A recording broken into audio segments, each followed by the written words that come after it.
program is the Active Center. So, have you ever really stopped to think about what makes an economy grow? I mean, what actually makes it happen?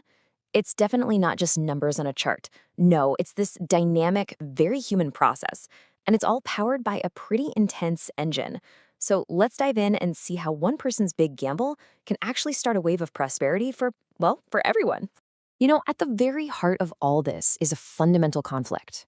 On one side, you've got risk, the very real stomach-churning chance that you could lose everything you put in, and on the other side, you've got profit, the potential for massive economic gain. Every single business out there, from a corner coffee shop to a tech giant, is constantly trying to balance these two powerful forces.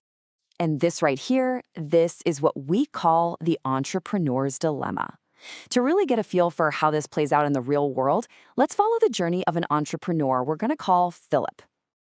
Okay, so let's get into our first section, the entrepreneur's dilemma. We're going to take a closer look at that huge, fundamental choice that people like Phillip have to make when they decide to go for it. Now, before we go any further, let's just make sure we're all on the same page. What is a business? Well, at its most basic, stripped-down level, it's just an exchange. You have goods or service, and someone gives you money for it. Simple idea, right? But as you'll see, making it work is anything but simple.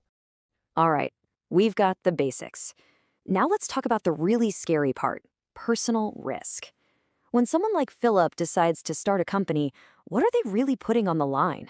Believe me, it is so much more than just a clever idea. This is where it gets real. You can think of the risk in three distinct layers. First up, you've got financial capital. This is Phillip digging into his own life savings, maybe taking out some serious loans. Then there's opportunity cost. He's got to walk away from a stable job, a guaranteed paycheck every 2 weeks. That's huge. And finally, asset vulnerability. If this whole thing goes south, his personal wealth, his house, his credit score, it's all at stake. So you have to ask, why on earth would anyone do this? Why would Phillip take that kind of a gamble? Well, this quote really nails it. The motivation is just that powerful. The potential reward, the upside of building a successful business from scratch, can be just astronomically bigger than any salary you could ever hope to earn working for somebody else. It's the ultimate high-risk, high-reward play. But here's the thing, and this is where the story gets so much bigger than just Phillip. His decision, his risk, it doesn't happen in a vacuum.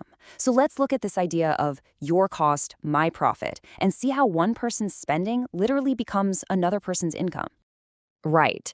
No business is an island. It's part of this huge interconnected web. And to make this super clear, let's stick with our guy, Phillip. And imagine he decided to start a furniture manufacturing company. And this table just lays it out perfectly. Check out this flow of money. Every single dollar that Phillip's company spends is an expense on his books, sure, but that same dollar is income for somebody else. The money for labor costs, that's the wages for his workers. The cash he spends on raw materials, that's revenue for the lumber company. Logistics fees go straight to the truckers, and utility bills pay the power company. It's this incredible, immediate ripple effect. Okay, so we've seen the ripple. Now let's scale it up, because this is where we get what's called the economic snowball effect. We're about to see how that simple cycle of spending and earning can grow and grow until it becomes a massive wave of prosperity for the whole society. And what's the whole point of this snowball? It's to raise this, the standard of living. And what does that mean? It's really just a measure of the wealth, the material goods, and the comforts that are available to people.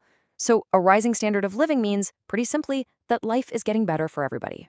So here's exactly how that snowball gets rolling, and it all starts with Phillip's investment. He hires people. Those people now have an income, so they go out and spend their wages on things like groceries, movies, maybe a new car. Well, that creates more demand. Now the grocery store and the car dealership need to meet that demand, so maybe they have to hire more people. And boom, the cycle just keeps repeating, getting bigger each time, and pulling the entire economy up along with it. All right, let's pull all these threads together now.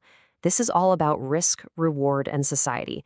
It's about seeing that direct line connecting one person's ambition to the well-being of the whole community. In a market economy, a clearer pattern emerges. More often than not, the level of wealth someone creates is directly tied to the amount of calculated risk they're willing to take on. A bigger gamble, a bigger potential reward. It's that simple. Now, this is absolutely crucial to understand. Taking a risk does not in any way guarantee success. Actually, most new businesses fail. But here's the thing. The system doesn't need every single one to succeed. It's the collective success of those businesses that do survive and thrive that really drives the whole economy forward. They're the ones creating the jobs and the wealth that ends up funding the next generation of big ideas. So, if you walk away with just a few things from all this, let them be these. 1. At its core, business is a simple exchange. 2. Profit isn't a given, it's the reward for taking on very real personal and financial risk. And 3, and this is the big one, that snowball effect we talked about is what ultimately raises the standard of living for everyone, not just the person who started the business. And all of this leaves us with one final and really important question to think about. If we know for a fact that this kind of risk-taking is the engine of prosperity, how do we strike the right balance? How do you build an economy that actually encourages people to take that huge gamble, but also has a way to support them if they fall?